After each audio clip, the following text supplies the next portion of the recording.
আজকে আমি আর মিঠু খেলা করছি।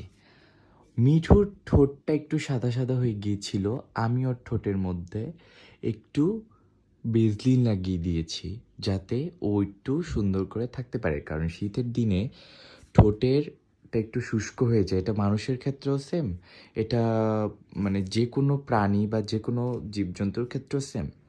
তো ওকে যদি একটু আমি পরিষ্কার পরিচ্ছন্ন করে রাখি তাহলে ওকে দেখতেও সুন্দর লাগবে, প্লাস ও ও নিজেও অনেক মানে গ্রো ফিল করবে। ঠিক আছে, তো মিঠু তুমি কিছু বলো, তুমি তোমার ফ্যান্সদের বলো যে তুমি কথা বলতে পারো আর তুমি মিঠুও বলতে পারো, বলো।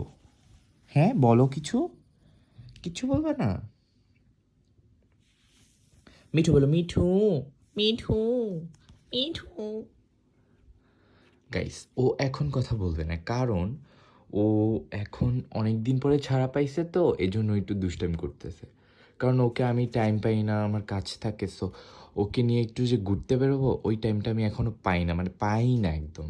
তো কিছুদিন আগে একবার বের হয়েছিলাম, তো ও ভালোই ঘুরছে, কিন্তু এখন আর টাইম পাচ্ছি না। সো ওকে আবার বের করবো কিছুদিন পরে, আবার যখন আমি একদম টোটালি ফ্রি হব তখন। সো আপাতত এখন ঘরেই ওকে একটু খেলা করাই ওকে, কারণ ও নিজেরও তো উঠতে মন চায়। মিঠু এখন যে আমার কাঁধে উঠবে।